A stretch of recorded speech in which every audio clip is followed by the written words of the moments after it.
oportunidad de compartir sobre los contenidos de esta serie del curso básico de Coram Deo sobre la cosmovisión bíblica, y estamos trabajando en la lección que se llama la historia transformadora.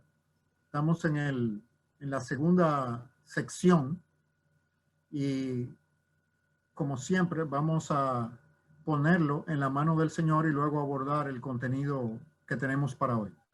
Oremos. Señor Dios bendito, te alabamos y bendecimos y sabemos quién tú eres y que tu presencia llena toda la tierra. Tu presencia está en medio nuestro. Tu espíritu opera en nuestras mentes y nos permites penetrar misterios que de otra manera no serían comprensibles para nosotros. Ayúdanos a poder ejercitar esa función durante nuestra conversación de hoy. Te lo pedimos por la gloria de Jesucristo. Amén. Amén. ¿Cómo están todos? Buen día. Bien, buenos días. Bendiciones. Entonces, al igual que en la ocasión anterior, lo primero que quisiéramos compartir es la conexión que ustedes vieron del capítulo de hoy con el capítulo anterior. Si alguien puede describir la conexión.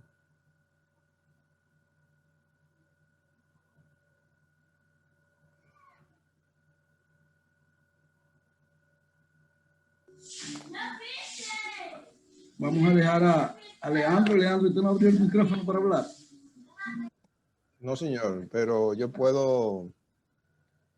Nosotros en la pasada semana estuvimos viendo lo del curso de la historia, cómo comienza la historia, y decíamos que la historia comienza con Dios en el jardín y terminará en una ciudad que es la Nueva Jerusalén.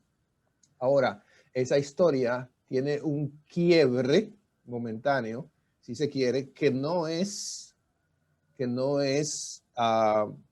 ignorado, que no está fuera del control de Dios, y comienza en el capítulo 3 de Génesis. Y de ahí en adelante comenzamos a ver lo que pudiéramos definir hoy como lo que define el capítulo de hoy como la rebelión del hombre, nuestro segundo tema, y ese quiebre, esa desobediencia, esa falta de seguimiento al lineamiento que Dios había dado, ese cuestionamiento a la palabra de Dios y ese poner en duda que lo que Dios dijo es inferior a lo que está diciendo otro ser, provoca que nuestros padres originales cayeran en lo que nosotros conocemos como pecado, y entonces la generación de lo que vamos a ver hoy como el problema del mal. Yo no solo estuve viendo el video de Darrow Miller, sino que también busqué algunas otras expresiones de la filosofía, si queremos secular, acerca de lo que es el mal, y realmente esto no es algo tan sencillo, y si uno lo ve fuera del ámbito de la palabra, pudiera encontrarse con cosas como, por ejemplo, que Tomás de Aquino decía, bueno, el hombre es un ser bueno en sí mismo.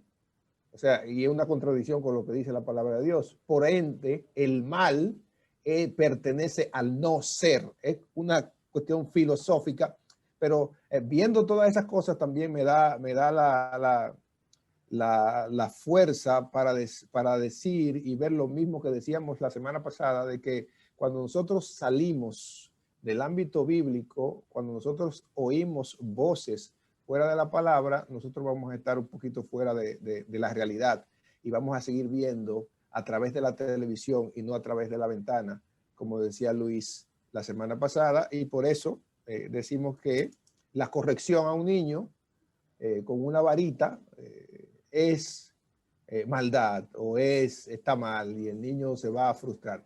Ese tipo de cosas que mencionamos así, aparentemente por encima la semana pasada, pero sí cuando conectamos una cosa con otra, nos damos cuenta que hay un link que nos llena y nos va guiando hacia donde nosotros queremos seguir. Gracias. Muy bien. También hacer la aclaración de que, no sé si ustedes notaron, que lo que el autor está haciendo es tomando toda la narrativa bíblica completa y haciendo una ilustración como si fuera un libro que tiene 12 capítulos. No es que la Biblia tiene 12 capítulos, sino es una ilustración. Entonces eso, porque algunas personas pudieran confundirse, no, la Biblia no tiene 12 capítulos. Claro, es una ilustración de los bloques principales. Aunque uno pudiese simplificar y a partir de la revelación bíblica, en realidad la Biblia presenta solamente dos bloques: la era presente y la era venidera. La creación presente, la creación venidera. Y si lo queremos el marco completo, Dios, que era preexistente, la creación actual, la creación venidera. Eso es todo el proceso. Todo lo otro ocurre en el marco de esos tres elementos. La era presente, Dios creó la era presente para producir la era venidera. Eso es lo que él revela. Para eso la creó. No fue que la creó, se dañó y él diseñó una reparación. No, no fue así. Y la era venidera no es más que la restauración de la era presente. No es que él hizo otra, sino que hizo una en camino a perfeccionarla. ¿Verdad? Es decir, la gracia recupera la naturaleza. No le agrega, la recupera. Y eso tiene muchas implicaciones teológicas a través de la historia, de que si la gracia le agrega algo que no estaba, porque si no estaba, entonces Dios la hizo vulnerable, etcétera. Pero en sentido general, así nosotros podemos ver el marco completo. Ahora bien, el inventario de las ideas que ustedes pudieron extraer de la lección. Bueno, particularmente, él habla de dos capítulos. En el de ahora, él habla en el primero, o el segundo sería, habla de la muerte y el mal, que la rebelión trajo muerte, mal, y el problema institucional. Y ahí fue que más me marcó a mí cuando hablaba de lo institucional, porque nos confronta, nos llama a nosotros a no solo ver lo que está pasando, no solo poder ver la injusticia que hay, sino dónde está el rol de nosotros como personas que podemos ver ese mal, que podemos ver esa injusticia. ¿Cuál es nuestra responsabilidad? Nuestra responsabilidad nada más no es coger un micrófono, coger un púlpito y decir hay tal mal, sino hasta dónde públicamente nosotros debemos confrontar, debemos hablar, debemos dar a conocer el mal y luchar en contra de él. Esa parte ahí, porque si vemos la parte de la muerte, pues quizás entre nosotros que tenemos ya mucho tiempo en el Evangelio podemos decir, bueno, conocíamos eso, la muerte espiritual, la muerte física, el mal moral, el mal natural, conocíamos esto, pero lo institucional ahí nos confronta, nos dice, sí, también hay un trabajo que tú debes hacer, tanto como persona como institución, que realmente no necesariamente lo estamos haciendo. Y lo segundo, que aunque lo hemos podido ver, que sería lo tercero para él, en Génesis 12, 2 y 3, que habla de la misión. O sea, bendecido para bendecir. O sea, hasta donde nosotros, y bueno, la palabra dice, dando de lo que hemos recibido, ¿no? Dando por gracia. por gracia lo que hemos recibido, ¿verdad? Entonces, así mismo, o sea, Abraham fue bendecido para bendecir las naciones. Así mismo nosotros recibimos la bendición de la paz interna, del amor de Dios para precisamente darla a otros. Muy bien. Keren, ¿qué tú pudiste identificar las ideas claves? Pues básicamente eso mismo que acaba de decir Juan, pero la que más me llamó la atención fue el problema institucional, cuando él habla de cómo las instituciones se han o sea, perdido en cuanto a la esclavitud que hay, cómo se ve, cómo se dice, algo que él no mencionó y que sí me llegó a la mente fue la trata de hombres que ahora mismo hay. También, ¿cómo se dice? Las mujeres de vida alegre. Se mencionaba ahí en el video también y cómo eso ha afectado a nuestra sociedad. Y y eso mismo que decía Juan, a veces nosotros pensamos que cuando recibimos una bendición, bueno, es simplemente dar gracias al Señor y creernos que somos muy merecedores y hasta nos llega a molestar si tenemos que compartir esa bendición o tenemos que sacrificar algo nuestro para darle a alguien más que está en necesidad. Y esa parte a mí me tocó mucho cuando él decía que la bendición que nosotros hemos recibido no es para quedarnos con ella, sino para extenderla más adelante. Porque a veces nos llegamos a creer que estamos en una buena posición o que tenemos lo que tenemos porque hemos trabajado, porque nos hemos esforzado, porque simplemente yo he hecho mi parte. Entonces decimos, bueno, pero el otro también, que haga lo suyo.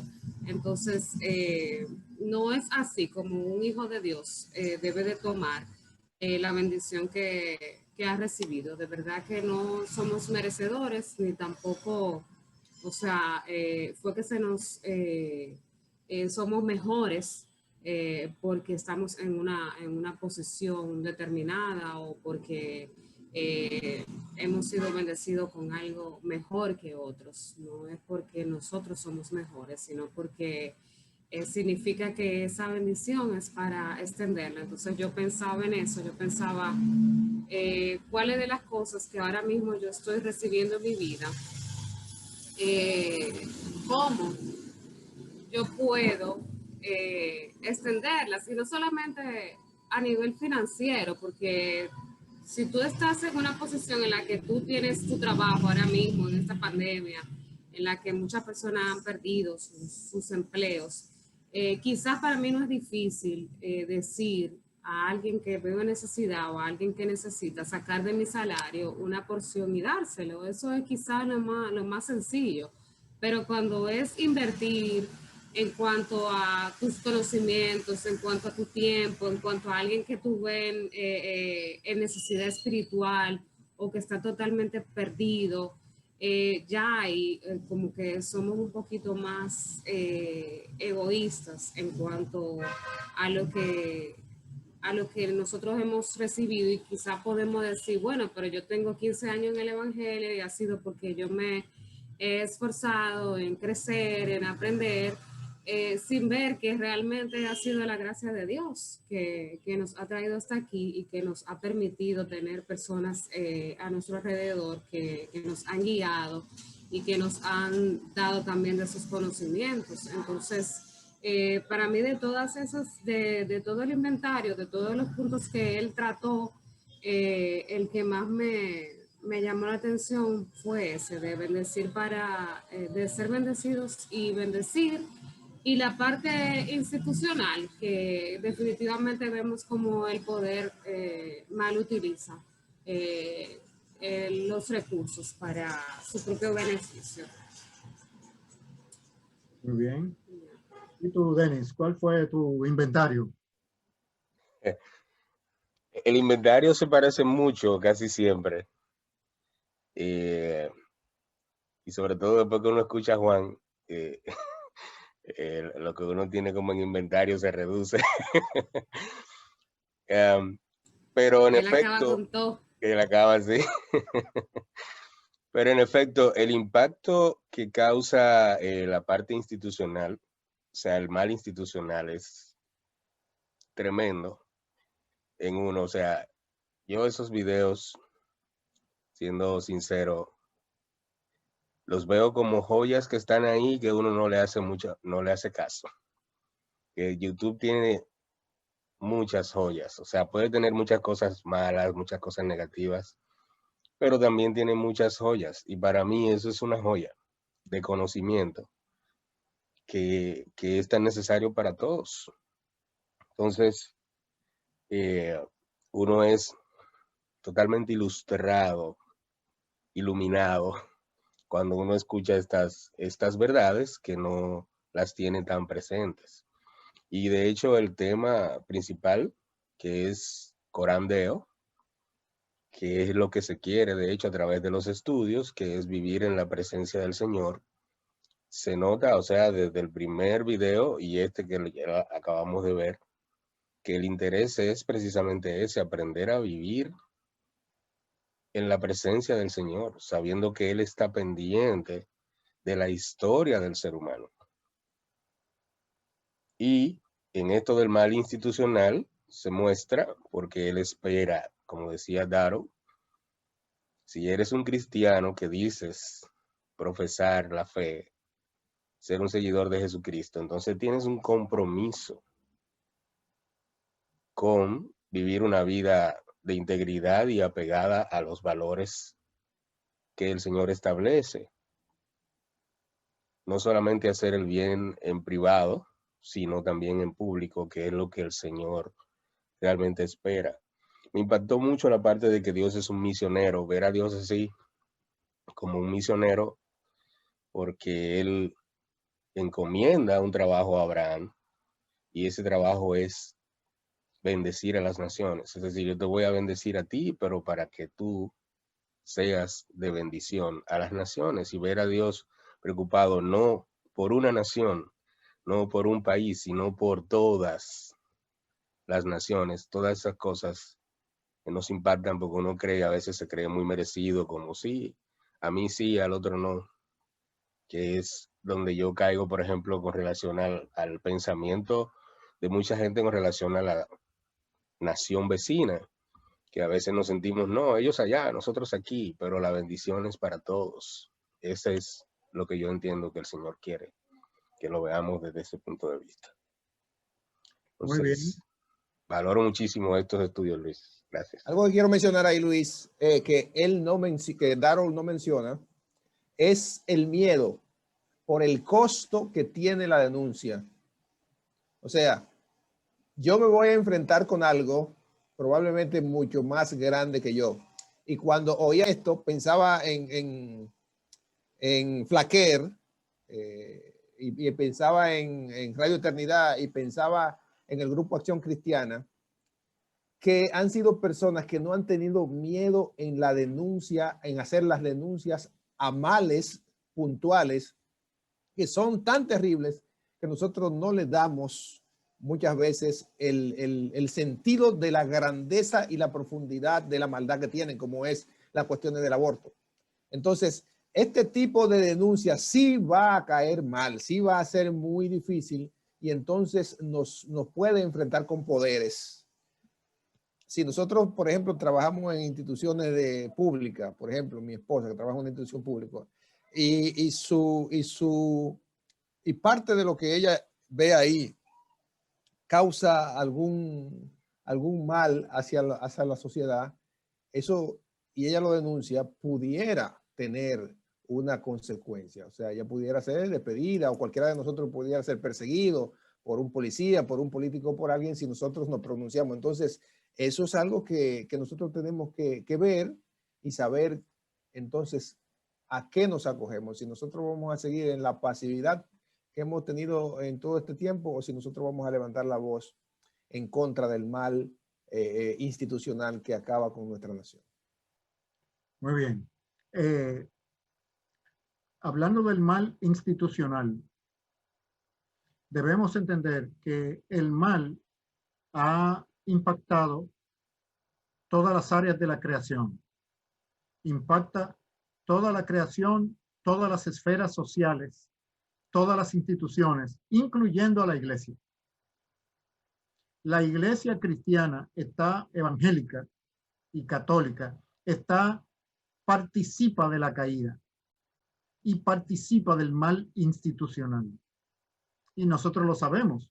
Mucha gente le gustaría, se hace la ilusión romántica de que no, pero la cantidad de chisme, de mala fe, de envidia y de falta de justicia y de opresión espiritual y emocional que se ve dentro de las iglesias es una manifestación de la caída.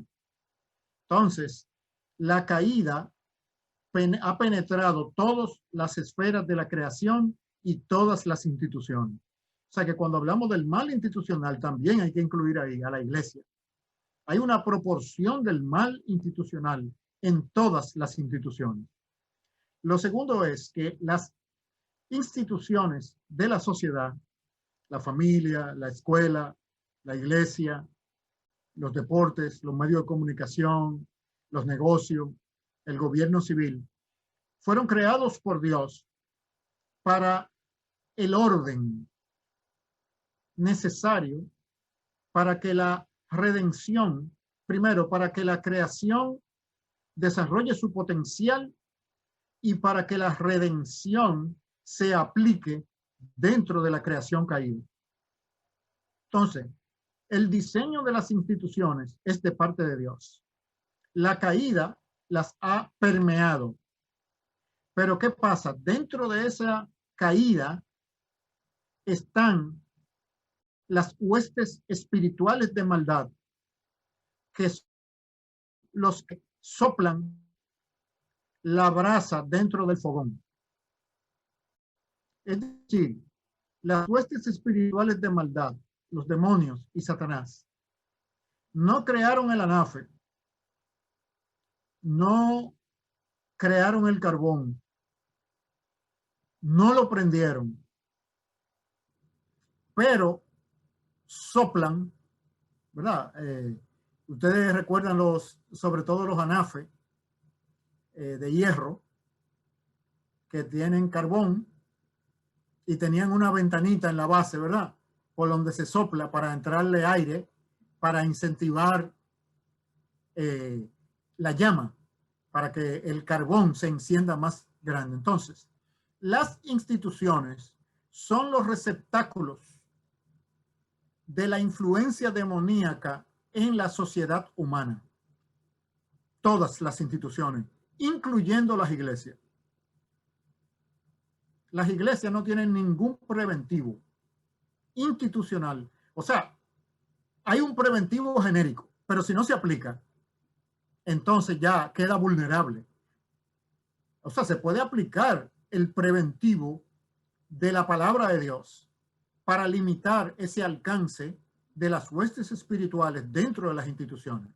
Pero si no se aplica apropiadamente, entonces penetra y las instituciones se convierten en lo que la Biblia llama principados y potestades. Principados y potestades en la Biblia no son los ángeles caídos. Son las instituciones que los poderes caídos utilizan para esclavizar a los seres humanos. Porque los seres humanos, aparte de la posesión demoníaca directa, son influenciados por las instituciones de la sociedad. Son moldeados en su rebeldía a Dios por las instituciones, por la familia, por la escuela, por la iglesia, por el gobierno civil, por el comercio, por los medios de comunicación, por los deportes. Ese es el medio para influenciar en masa a los seres humanos. Entonces, igual que el reino de Dios, Satanás es eficiente ¿por qué va a estar influenciando uno a uno a los humanos si lo puede hacer por ramillete? Claro, lo hace a través de la cultura, a través de las instituciones, porque ahí se lleva al paquete completo. Por eso el discipulado de las naciones implica también establecer las normas del reino de Dios, no solamente en la esfera individual de la persona, sino de los sistemas sociales, las instituciones, porque las instituciones fueron creadas por Dios con un propósito, con el propósito de ordenar la sociedad para que refleje el reino de Dios y el señorío de Cristo. Satanás le hace la contra. Es decir, que las instituciones, cuando operan bajo los principios del mundo y los principios de las tinieblas, se constituyen en los principados y potestades que oprimen a las personas. Hay una lección más adelante que se llama el ABC de la cultura, que va a desarrollar esto en mayor magnitud. Pero es importante que cuando reflexionamos sobre el mal institucional, primero tenemos que ver ahí a la iglesia y segundo, tenemos que entender que ese es el territorio donde las huestes espirituales operan para convertir a las instituciones en instrumentos de opresión a los seres humanos y de contrariedad a los propósitos redentivos de Dios.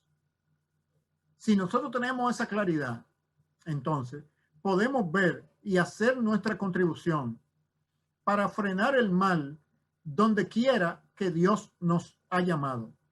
Ahora, es importante que la primera frontera de defensa contra el mal y la primera frontera de promoción de la justicia es nuestra propia persona.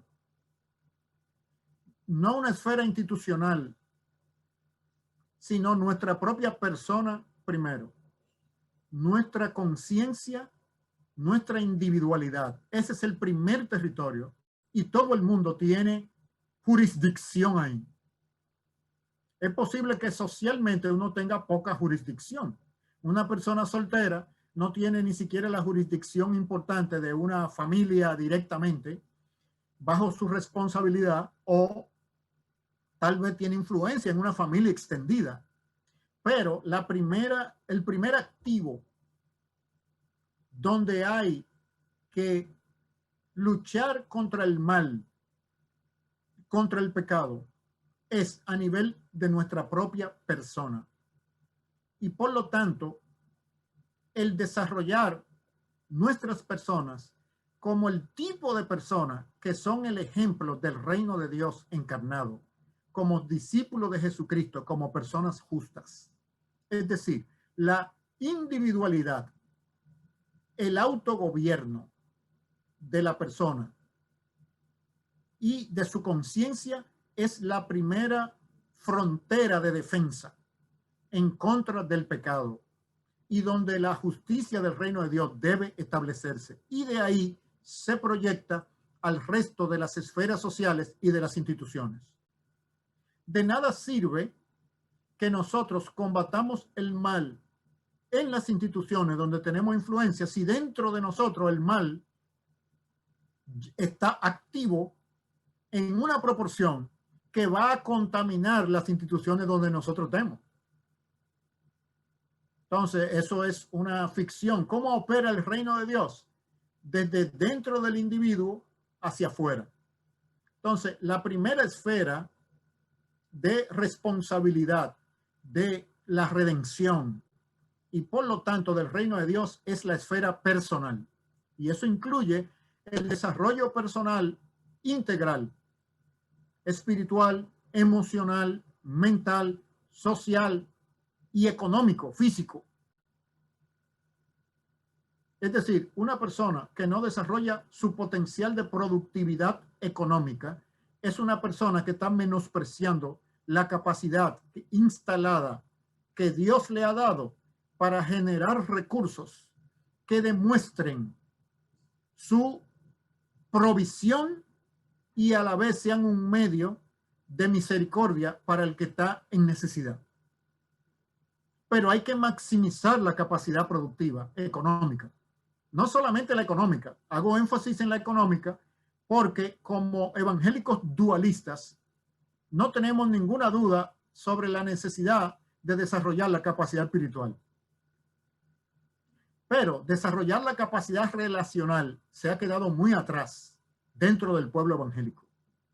De modo que encontramos todo tipo de relaciones conflictivas dentro del pueblo de Dios. Y encontramos poca sabiduría para comunicar a las personas cómo lidiar con conflictos aplicando los principios de la Biblia. Les recitamos la Biblia, pero no sabemos aplicarla en la esfera emocional. Entonces, el desarrollo personal es la primera esfera y eso incluye el desarrollo integral en todas las capacidades. Eso contraría, primero, adelanta el propósito original de la creación de Dios y es la manera de combatir la caída. Por supuesto, la energía para poder desarrollar eso viene del nuevo nacimiento o la transformación que se produce por una obra sobrenatural de Dios en respuesta a la palabra del Evangelio. Entendiendo que Dios primero regenera y después llama a salvación. Porque si no, el ser humano no tendría la capacidad espiritual de responder al Evangelio si no hubiese sido transformado previamente. Entonces, una vez entendida esa realidad, entendemos que el rol que nos corresponde es enfrentar el mal en todas sus dimensiones, empezando en la esfera personal. Preguntas, comentarios.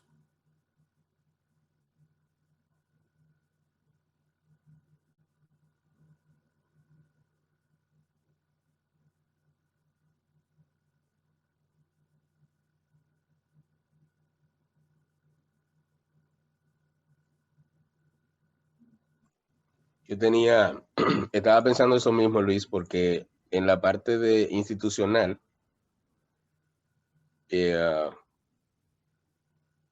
mal, por lo menos para la gente que profesa el Evangelio, ser un seguidor de Jesucristo, implica, ¿verdad?, un reto.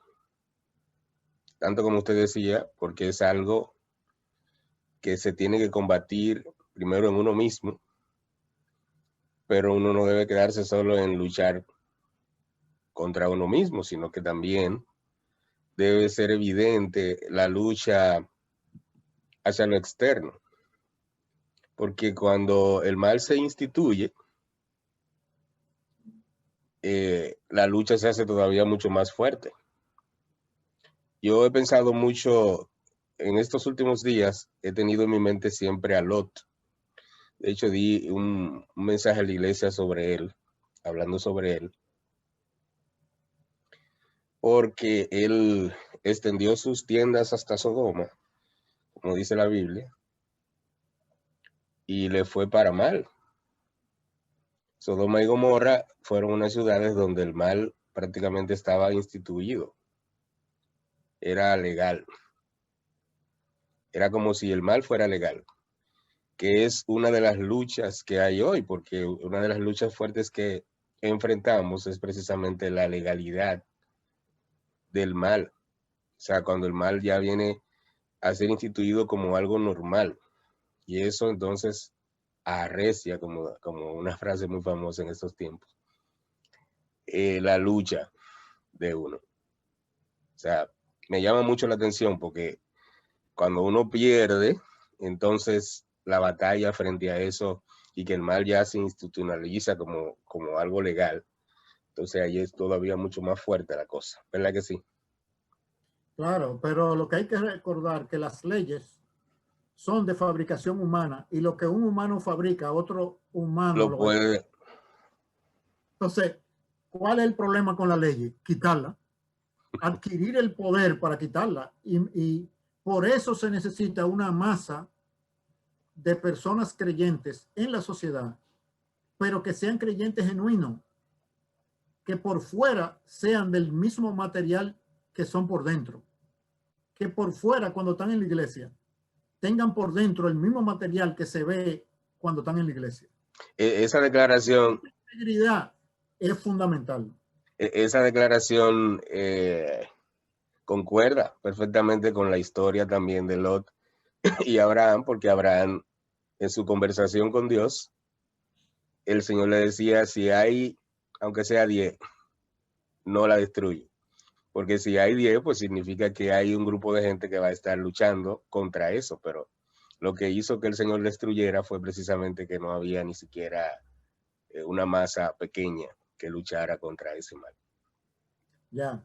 Y da no la casualidad, sino que en el texto, esos 10 hubiesen sido la totalidad de la familia de Job y ni siquiera exactamente la familia completa de Job de Lot fueron encontrados como personas justas.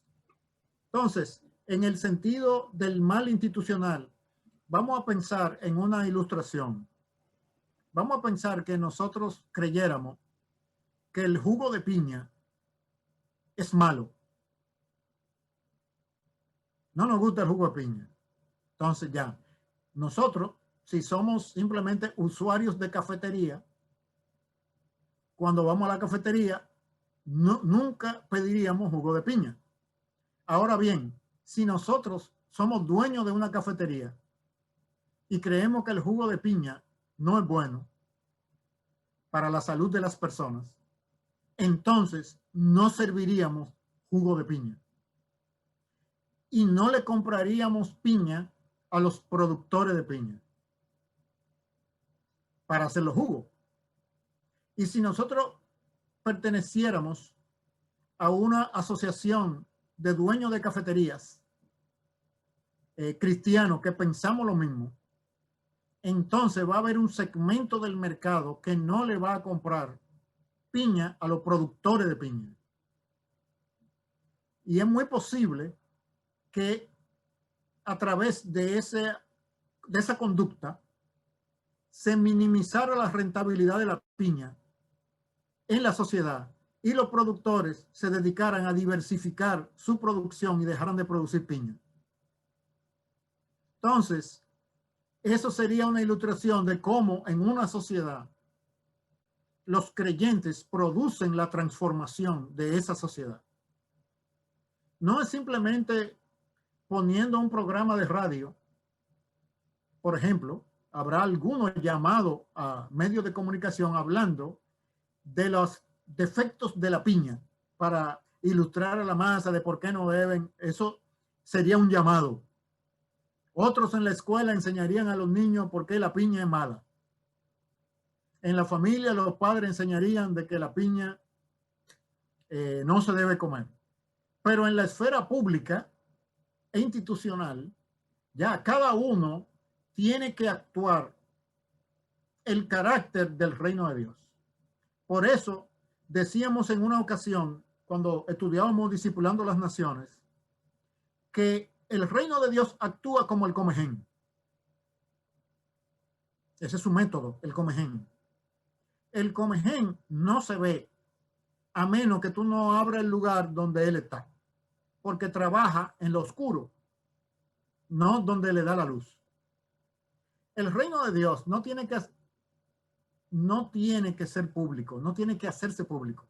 El reino de Dios es público, pero no publica excesivamente e innecesariamente hasta el lugar de exponer el propósito final. Claro que es público porque es verdad pública. La verdad de Dios es verdad pública. Ahora, ¿cómo la mecánica de proyección de la verdad dentro de las esferas sociales no es confrontando a los poderes temporales, sino exponiéndolos? Exponiéndolo. Es decir, ilustrándolo como los fantasmas en los muñequitos y en los cartoons. El fantasma tiene poder porque es invisible.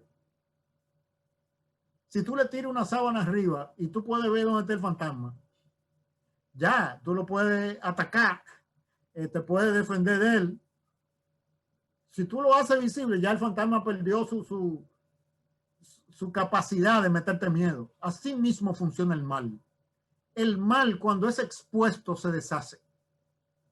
Es como en la teoría de los vampiros cuando sale el sol. ¿Por qué los vampiros tienen que salir huyendo al amanecer? Porque cuando venga el sol, los afecta y tienen que esconderse. Es decir, la luz disipa las tinieblas, inclusive en el plano espiritual. Entonces, ¿qué pasa? Por eso es que la esencia clave es la integridad del creyente frente a su vocación que ha sido llamado en el reino de Dios. Porque cada uno de nosotros tiene un llamado y una contribución que hacer, que no necesariamente tiene que ser pública y de gran escala. Los primeros creyentes de la iglesia primitiva no se expusieron a ser eliminados por las legiones romanas militarmente. Ellos no tomaron acciones militares, pero sabotearon todas las prácticas paganas que sostenían la cultura del Imperio Romano. La lucha de gladiadores, la fiesta de las vestales, toda la estructura cultural que sostenía el Imperio Romano era negada por las prácticas de los cristianos en silencio público. Si se exponían a hacerlo público, entonces los poderes temporales lo iban a eliminar. Y ahí hay un principio que nosotros encontramos en el Antiguo Testamento. Cuando Samuel iba a ungir a David, que iba a ir a visitar a la casa de Isaí, que Dios se lo indicó, Samuel le dice a Dios que si Saúl se entera de que él va a ungir a David, lo va a matar. Entonces, Dios le dijo a Samuel, pues dile a Saúl que tú vas a ofrecer sacrificio a la casa de Isaí. Y como parte de ese sacrificio, él ungió a David. Pero dile a Saúl eso. O sea, ¿por qué? El reino de Dios no tiene que estar exponiendo, lo que tiene que tener el poder social para hacerse valer. Entonces, eso es lo que ha carecido a la iglesia evangélica. La iglesia evangélica, por estar buscando acrecentar el poder de los líderes, se ha debilitado en su poder social de transformar y proyectar el reino de Dios en la esfera del mercado y de la sociedad. Teóricamente, para formar iglesias fuertes, pero no son fuertes nada. Esa era la trampa. Las iglesias fuertes no son fuertes nada porque la gente que las componen no son fuertes. Y en una cadena, la fuerza y resistencia de la cadena se mide por el eslabón más débil. O sea que si en una cadena, un eslabón de la cadena nada más resiste 10 libras de fuerza, esa cadena nada más resiste 10 libras. Puede ser que todos los otros eslabones resisten 50 libras, pero hay uno que resiste simplemente 10. Pues la capacidad de resistencia de esa cadena es de 10, no de 50. Puede tener 100 eslabones de 50 y uno de 10. Capacidad de la cadena, 10. ¿Entienden? Eso mismo. Entonces, las iglesias son débiles porque los miembros son débiles, porque no tienen madurez, integridad, individualidad, autogobierno personal delante de Dios. No son gente, hombres y mujeres libres. Están sujetos a otros humanos, no a Dios. Ahí es donde está el problema. Porque cuando un humano se sujeta a Dios, Dios le da órdenes directamente. Y si Dios le dice que actúe de una manera, nada lo limita. No se deja influenciar por otros humanos. Aunque otros humanos que representen autoridad legítima o autoridad de influencia, él lo siga, pero lo sigue por la convicción de su conciencia delante de Dios, no por la opresión emocional que ese otro humano pueda ejercer sobre él o ella. Entonces, las iglesias están llenas de gente oprimida emocionalmente por líderes y por otros miembros de la iglesia.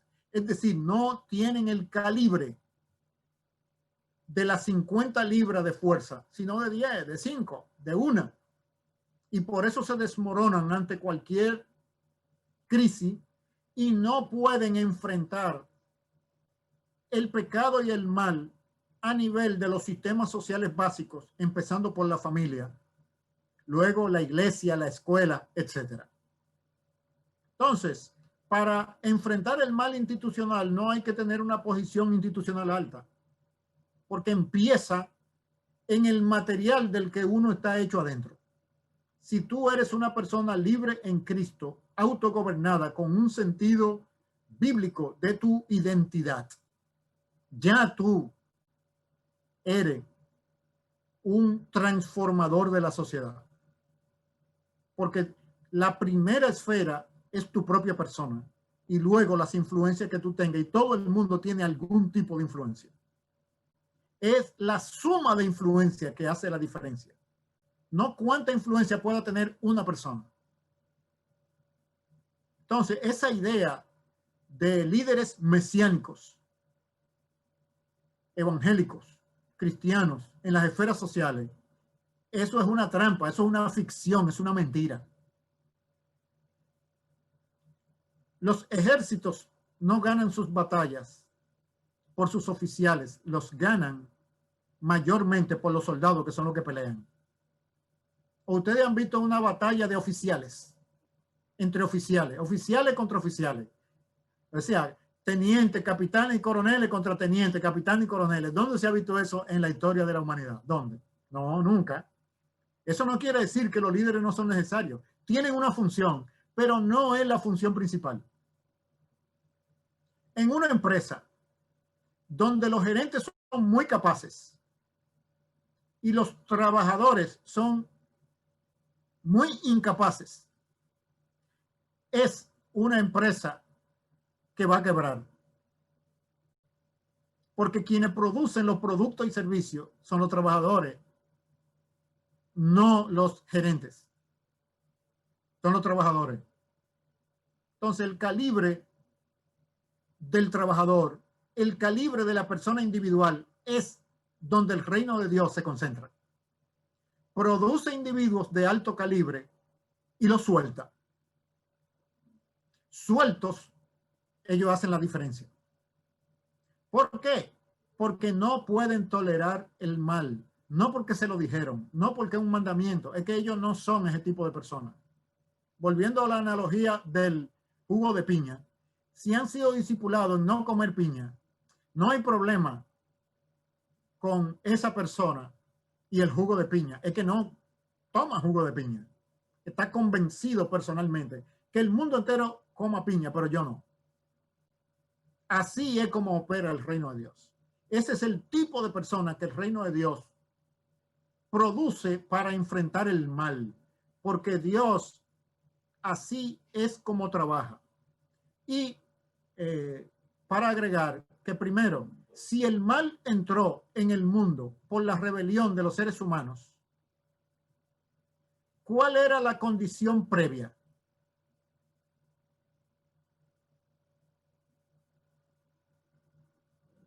A la entrada del mal.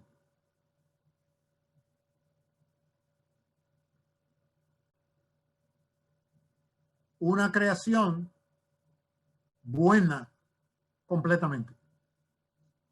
Eso quiere decir que los cristianos somos personas que concebimos el tiempo presente en una condición anormal. El mal no es parte de la creación de Dios. La presencia del pecado y el mal es una anormalidad en la presente creación de Dios. Es una anormalidad que no estaba en su origen y no estará cuando Dios consume y lleve a consumación su redención que restaura la condición original de esa creación. Por lo tanto, es una condición temporal a la cual aquellos que hemos sido llamados al reino de Dios nos revelamos desde dentro. Es simplemente que no lo toleramos. ¿Por qué? Porque tolerar, ser tolerante con el mal representa un peligro para el creyente.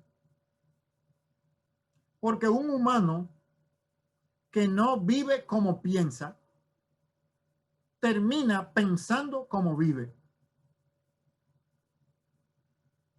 ¿Ok? Si no vive como piensa, va a terminar pensando como vive. Si tú piensas que hacer trampa está malo, pero tú haces pequeñas trampas y te acostumbras a hacer trampa, al final vas a terminar pensando que no es tan malo hacer trampa. O sea que tú o vives como crees o vas a terminar creyendo como vives.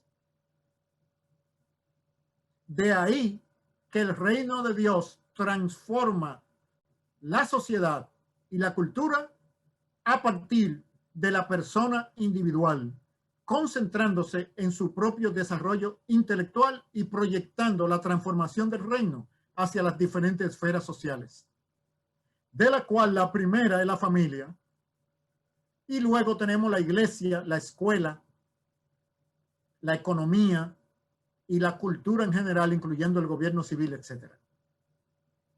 ¿Alguna pregunta o de clarificación, un comentario ante lo expuesto?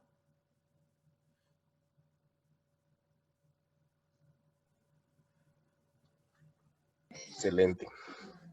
Fue más bien para reflexionar, no para preguntar. Así es, así es. Sí, son tantas informaciones interesantes, Luis, que uno pues se queda sencillamente escribiendo para rumiarlo. O sea, del reino de Dios somos nosotros. Me llama la atención que hay personas, he oído, o sea, inclusive, y lo veo, cristianos que creemos que el mal debe crecer para que el Señor pueda un día exterminarlo. O sea, nos concentramos como que en dejar que el mal avance, tiene que avanzar para que, porque la Biblia dice que la maldad se iba a multiplicar y que entonces tiene que avanzar el mal para que al final pueda suceder lo que estamos esperando. Pero yo sé que eso es algo que está incorrecto. Claro, porque el Señor enseñó que el evangelio del reino va a ser testificado en todas las naciones. Si el mal va a abundar por su cuenta, lo va a permitir. Entonces, lo que quiere decir es que el mal y el discipulado de las naciones están creciendo y llegando a su confrontación máxima. El mal va en aumento y la expansión del discipulado de las naciones va en aumento. Y al final llegará el tiempo de su confrontación final, pero no uno de los dos. Esa es la parte que no nos dicen o que no interpretamos bien de las escrituras. El evangelio del reino será predicado en todas las naciones, todas las naciones serán discipuladas, habrá una presencia de ese reino. El mal no puede contra eso. Entonces, por otro lado, Dios gobierna el tablero geopolítico e histórico de la humanidad y gobierna las asignaciones personales de nosotros. Entonces, como dijo Lutero una vez, si yo supiera que Jesucristo viniese mañana, hoy yo plantaría un árbol. ¿Por qué? Porque eso es lo que él me mandó a mí a hacer. ¿Qué importa que él venga mañana o pasado mañana? Lo que importa es lo que él va a evaluar respecto de la comisión y del propósito que nos dio a nosotros como personas individuales. Y la contribución que como personas nosotros hicimos a nuestra esfera social externa. Pero la tarea, o sea, la tarea del pueblo de Dios no cambia respecto del programa general de Dios para el mundo. En Hechos 1:8, los discípulos querían que le dieran el calendario.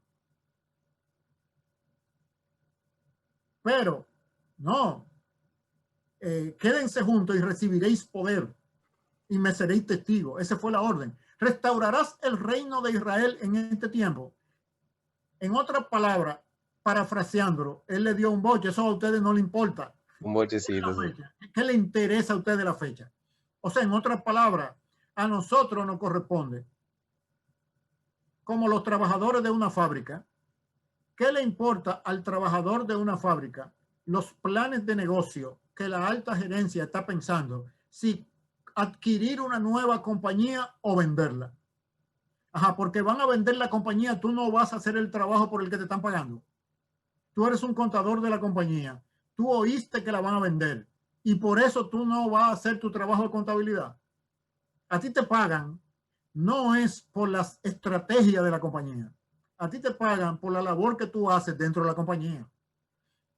Entonces lo mismo, a nosotros en el reino de Dios nos evalúan por la contribución que nosotros hacemos al reino, no por lo que el rey está planeando hacer y cuándo lo esté planeando hacer. Por lo tanto, ha sido un grave error. Y cuando decimos grave error, lo que quiere decir es que ha sido una inducción satánica dentro de la iglesia, poner a la iglesia a perder tiempo con los eventos escatológicos y los calendarios para que esté perdiendo el tiempo mientras los enemigos de la fe se hacían fuertes en la cultura de Occidente. Con todas estas ideas rebeldes a Dios, representadas por toda esa malicia que nosotros vemos en contemporáneo. Todos esos males eran pequeños a inicio del siglo XX y crecieron bajo el marco de influencia de la iglesia cristiana por estar perdiendo el tiempo. Y si la iglesia perdió el tiempo, ¿de dónde vinieron esas ideas para hacerle perder tiempo a la iglesia? ¿Del cielo? No, no vinieron del reino, vinieron del infierno. Para que la iglesia perdiera el tiempo, para que la agenda del maligno creciera en esta generación. Entonces, hay mucha doctrina, hay muchas ideas y muchos programas y ministerios que han sido inspirados por las mentiras del infierno, no por las verdades del reino de Dios. Y nosotros tenemos que aprender a discernir cuál es cuál. Cuál es cuál. Para librarnos de estar enmarcados en esfuerzos que están neutralizando el poder transformador del reino. Para nosotros ser instrumentos y colaboradores de la expansión del reino. Muy bien, hasta aquí entonces nuestra sesión de hoy. Y en la próxima ocasión continuaremos con la historia transformadora, donde el autor va a seguir desarrollando los otros capítulos. No hablamos mucho de la misión, pero eso vendrá luego hasta tener el marco general que es la historia transformadora.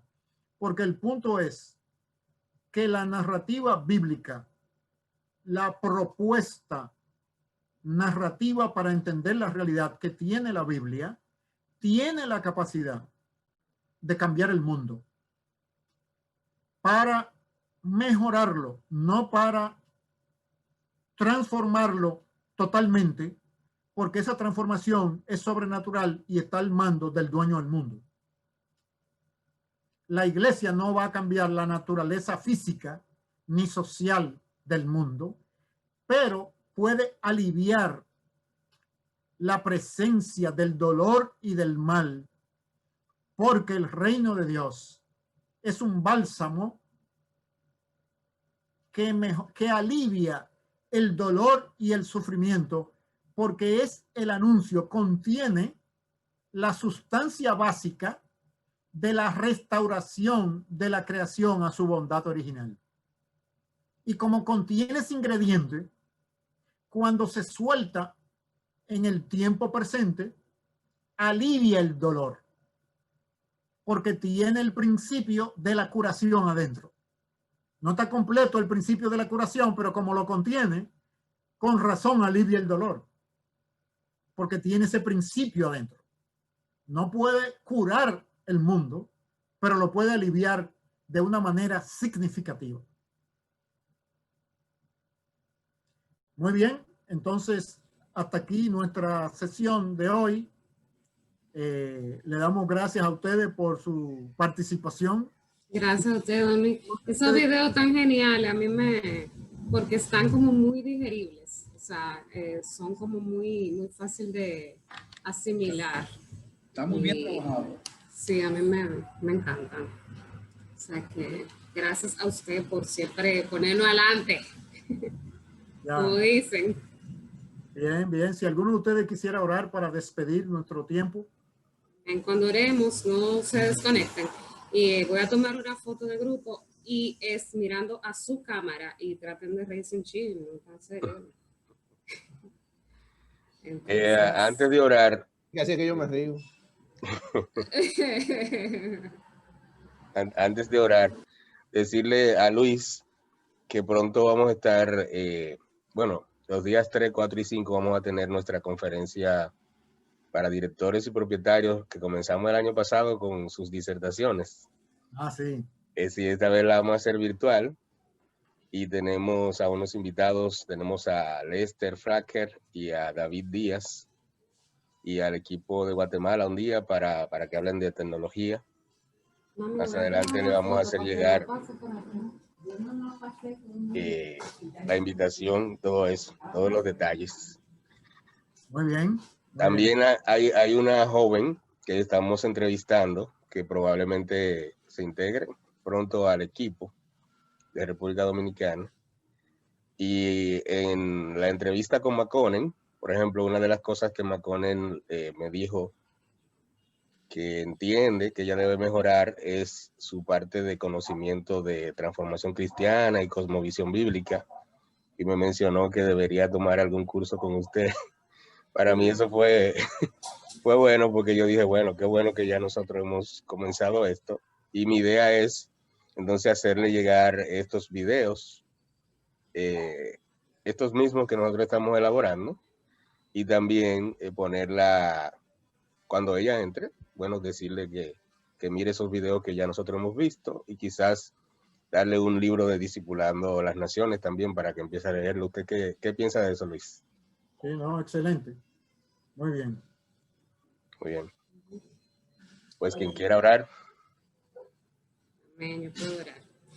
Bendito Dios y Padre eterno, te adoramos en esta mañana, te damos gracias por una oportunidad nueva, por el regalo de un nuevo día, Señor, para ver tu misericordia, tu amor, cómo tú nos guías, Señor, y cómo siempre estás procurando, Dios, que vayamos en pro de tu voluntad.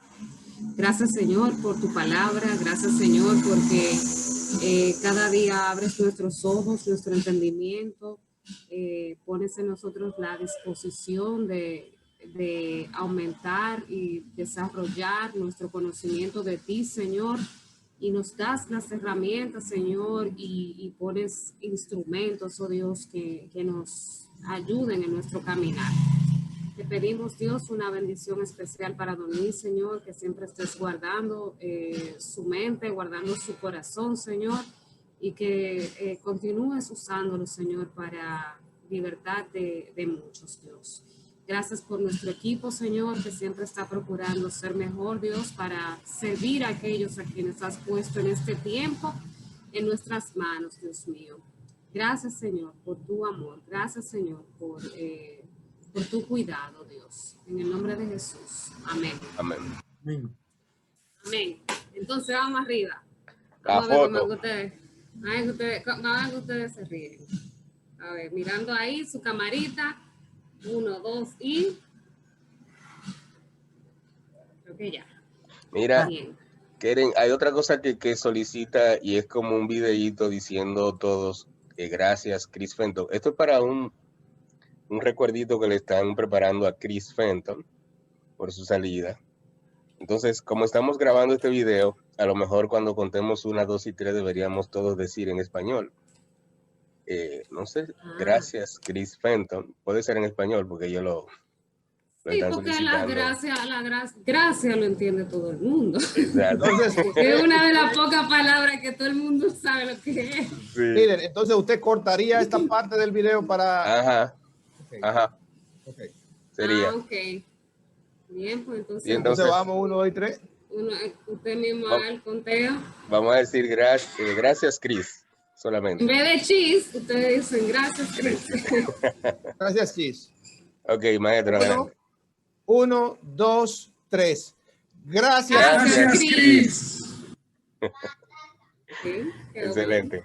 Hasta Bueno, luego, mis ya. hermanos. Gracias, Luis. Gracias, Luis. Don Luis, salúdeme siempre a doña Carmen.